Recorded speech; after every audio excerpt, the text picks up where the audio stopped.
It is time to bring in David Tereshchuk. It's time for the Media Beat here on Robin Hood Radio. David is a PBS television correspondent reporting on ethics and belief. He has his own website, themediabeat.us, and we're privileged to have him join us on a Friday morning. We rebroadcast on the weekend and next week, and we say good morning to David Tereshchuk. David, good morning. Well, it's good to be with you again. I'm actually coming into you from Florida. I'm on my way back from that assignment I was on in my old home country of Britain, where things are interestingly hot and bubbling politically, though not necessarily more hot and bubbling than back here in the States. I've actually come via Florida, so I'm part way home at least, but I'm back on in the good old U.S. of A. Well, we have to. I'm sorry, we have to. Seeing as you were over there, we have to start with what happened at the summit. Even though they didn't want to call it a summit because they didn't want to have a communique at the end that the president wouldn't sign on. But still, it was a summit. The behavior which he has been known to indulge in before, yes, at various international gatherings. Yeah, it was meant to be a NATO summit. All the leaders of NATO were there, but they decided not to call it a summit, so they wouldn't fall into these embarrassing traps at the end of the day. But there were embarrassments all the same. I say they didn't have to wait till the end this year. Yeah. I mean, I have to say, now I had mixed feelings. When I saw the videotape of the young, and I use the term young in quotes, as compared to normal, when you think of looking at European leaders, you're thinking of looking like Angela Merkel, people that have been around a long time, but you look really basically... Or indeed the current raft of contenders for the presidency in 2020 here. There you go. But so you're looking at a bunch of younger leaders. And, of course, they are joking about, they're not mocking, but they are joking about the circumstances around the President of the United States. And I had two separate feelings about it. I said, well... the feeling I have nowadays is that wherever you are, just always think that what you do is going to wind up on the internet, because with the sophistication of today's phones and everything like that, and the ability of the microphones and stuff, nothing you do really can be considered private anymore. So that was... Absolutely. And in this case, there was, as of course there would be, there was a member of the Canadian Broadcasting Commission, the Canadian Broadcasting Commission's staff, of whom there were many, and of whom some were shadowing the Canadian Prime Minister pretty damn closely, as they would. And, of course, I was just saying that there was a member of the Canadian Broadcasting Corporation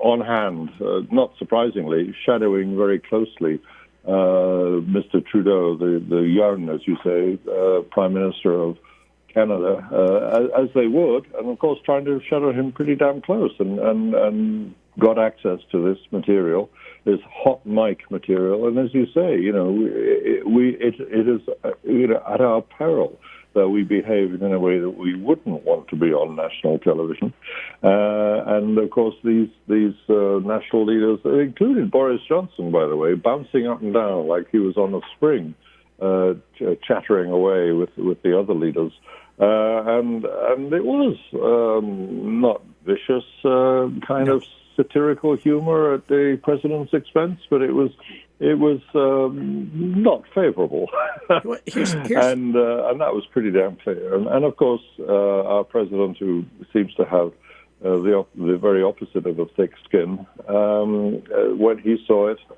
he was upset enough to cancel his press conference and go home early. And the Brits are just a little nonplussed by his behavior, but on the other hand, they've seen it before.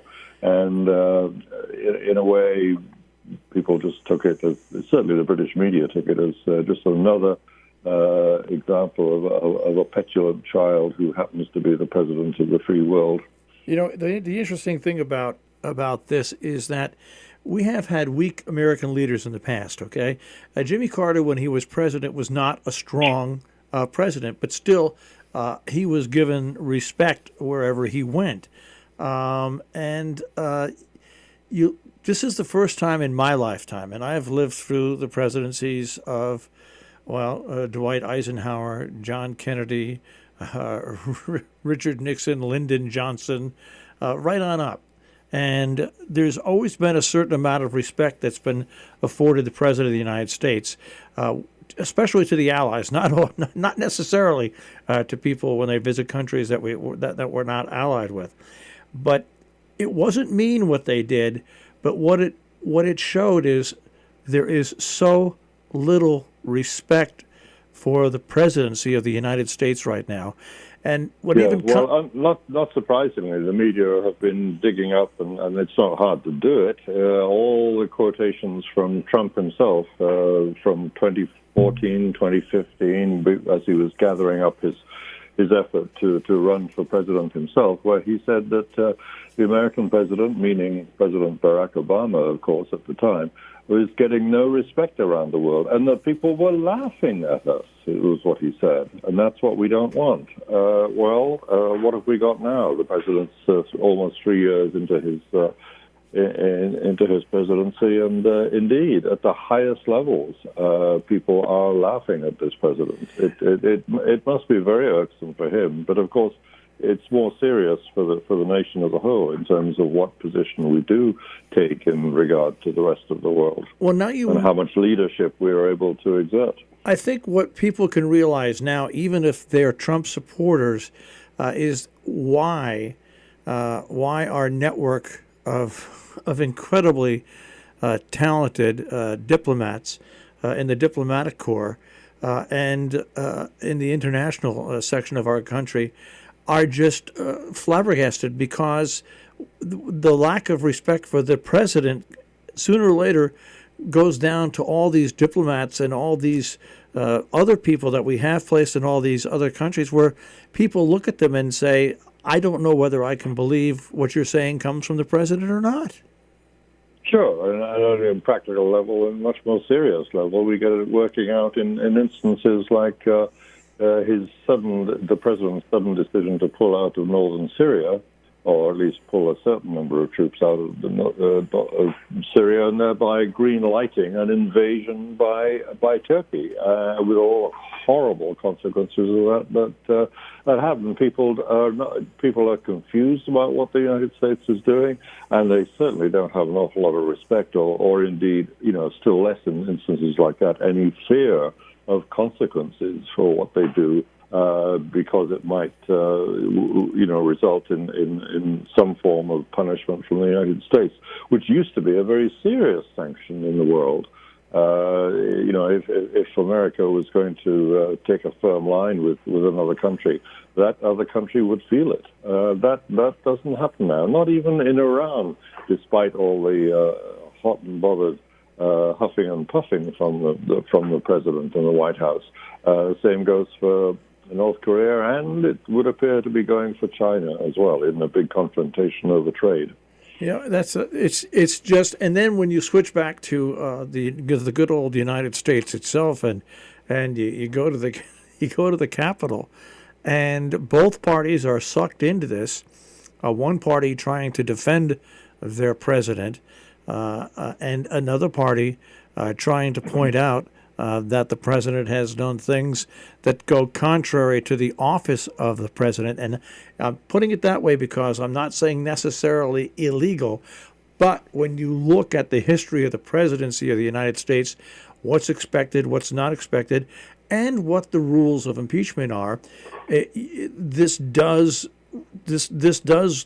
raise itself to be investigated, and it even makes us look weaker as a country when you see how divided we are as a country politically.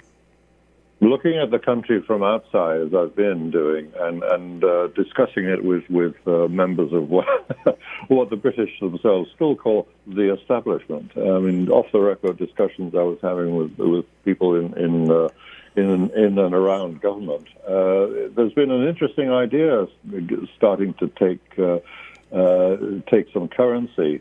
It's a suggestion from the Brits for what Congress might do in this difficult situation at the moment, and very embarrassing situation for for the institutions of government, and indeed for the country's position in the world. And that's something that was tried but didn't work before. But nonetheless, the British think it might be worth trying, and it's in the great tradition of British compromises, I suppose.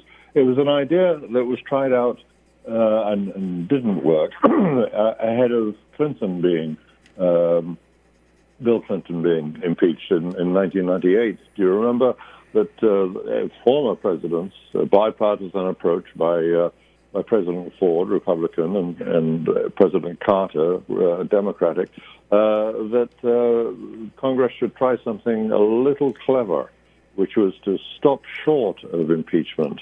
And instead of voting for impeachment in the House and then sending it to trial in the Senate, simply stop there and very seriously censure the president, not impeach him, censure him, which might, they thought, and they could have might have had a good chance of success, that you would get some of the president's side going over to the opposing side in the House, at least, and that would be a very clear signal to the country that Congress was actively disapproving of the conduct of the president, but not going into the kind of protracted battle that you would see in the Senate, which of course would be in our case now would certainly be a foregone conclusion, and that he wouldn't be impeached. He wouldn't be found guilty, rather, of the impeachment charges.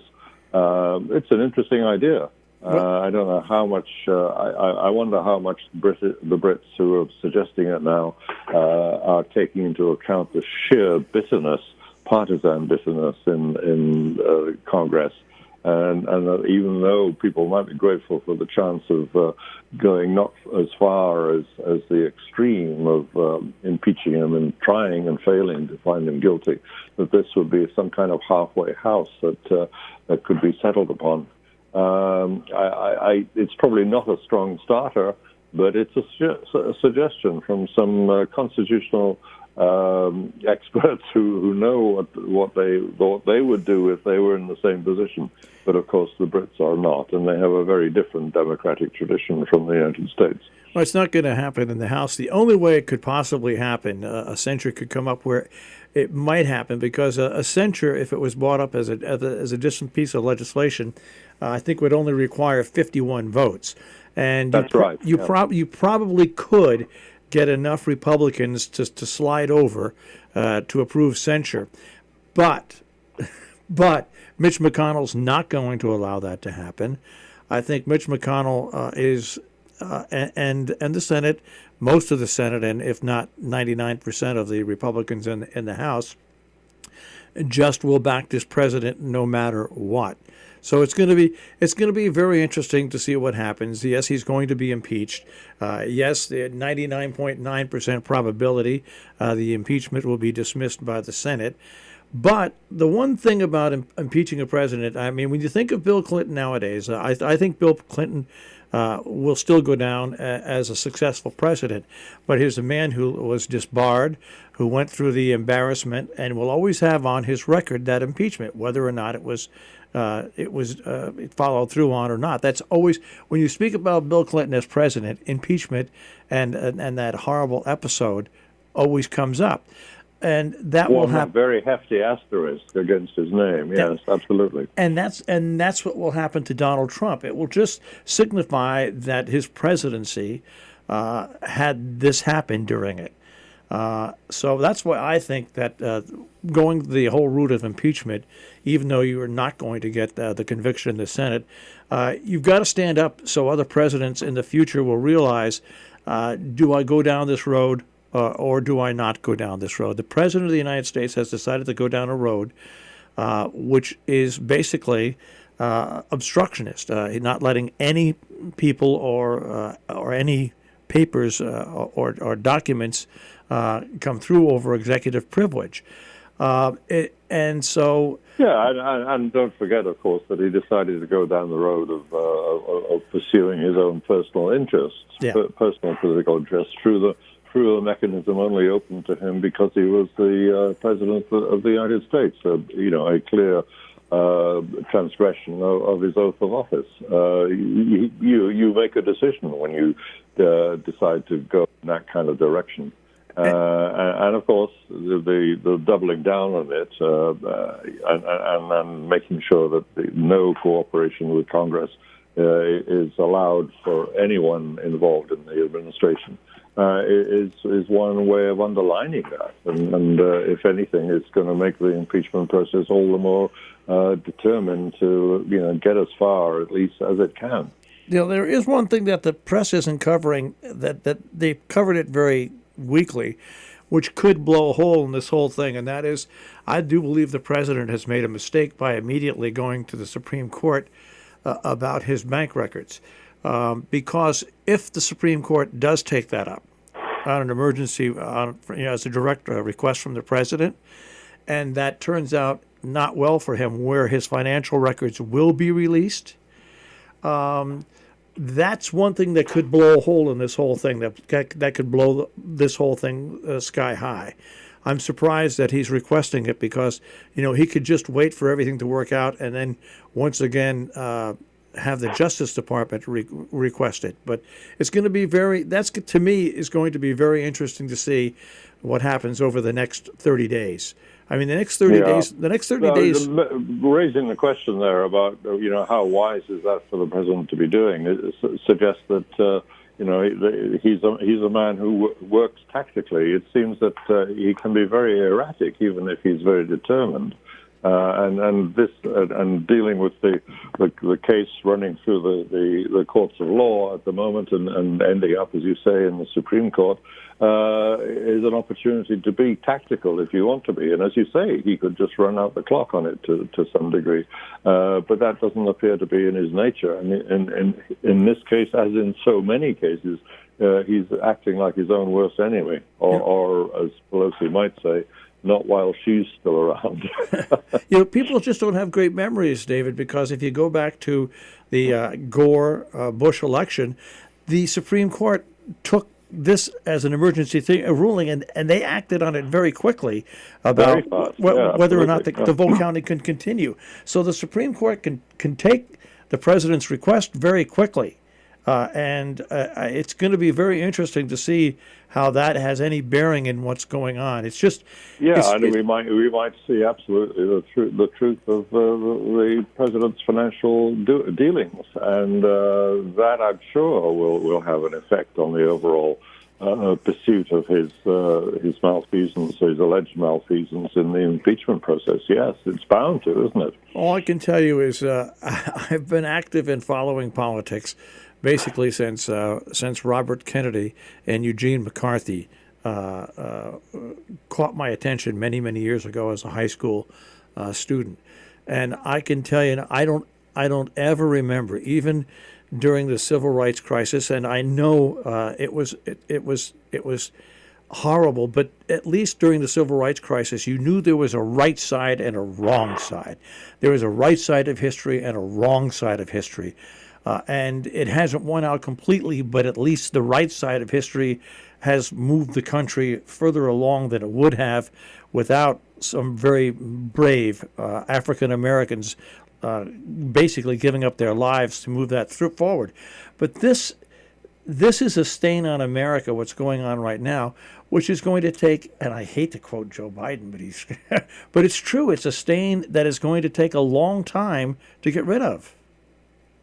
Yeah, and many people would argue, with some cause, I think, that the whole Trump era is a kind of retrogression back against that overall movement of progressiveness that you described taking place through all the pain of the 60s and all the viciousness of that period. But at least advancement of a very substantial kind, socially, was achieved, and many people see the Trump era having taken place at all as being some kind of backlash against that. I'm not sure if I go all the way with that argument, but it may be a case of the pendulum swinging, and an impeachment of this president might be one way of marking the extent of that swing. All right, and just very quickly before we wrap up, what's going on with Hong Kong? It's because we've had nothing but impeachment and the president and the European allies. Where do things stand in Hong Kong right now? Because you've got a very solid now expression of popular support, not just the hundreds of thousands on occasions, close to 1 million people coming out in the streets against the Beijing-appointed leadership of Hong Kong. But you have now an electoral gauge of public opinion. The local elections that took place last week show, an absolute denunciation of the leader, Carrie Lam, who is, of course, a puppet of Beijing. And we've now got a situation where we're in a kind of standoff. It's a kind of a lockdown almost. But it's very, very clear that there's only one thing retaining Carrie Lam in power against all the protesters, and that is the power of Communist China itself. So, watch this space. It's going to get worse. And we'll wrap things up. And I say this, Vive la France. God bless the French. Their boycott and they're shutting down. The protests? The protests. They succeeded years ago. I think they're going to succeed again. The people are extremely united against the changes that Macron wants to make. Yeah, and Macron is equally determined not to go that way. Yeah. But there again, watch this space. Who knows who's going to win there? Yeah, and once again, I just think that flashing round and round and round, just pictures of clash, doesn't do much for people's ability to think. And it all plays into the Russian agenda, because if you look at the supposed United States, Europe, and stuff like that, they've been doing this for 20 years. They're trying to. All I'm saying is the Russians love to see things like this. People are so ill from a long view. People just don't seem to be thinking straight. That's what I will say. And I don't think the press is helping. It's a bad advertisement for enlightened democracy. Right. And did anyone notice that they just got the IPO going, the Aramco IPO, the Saudi IPO, boys and girls? Sure. We're the biggest ever in the history of finance. That's right. World finance, absolutely. So, yeah.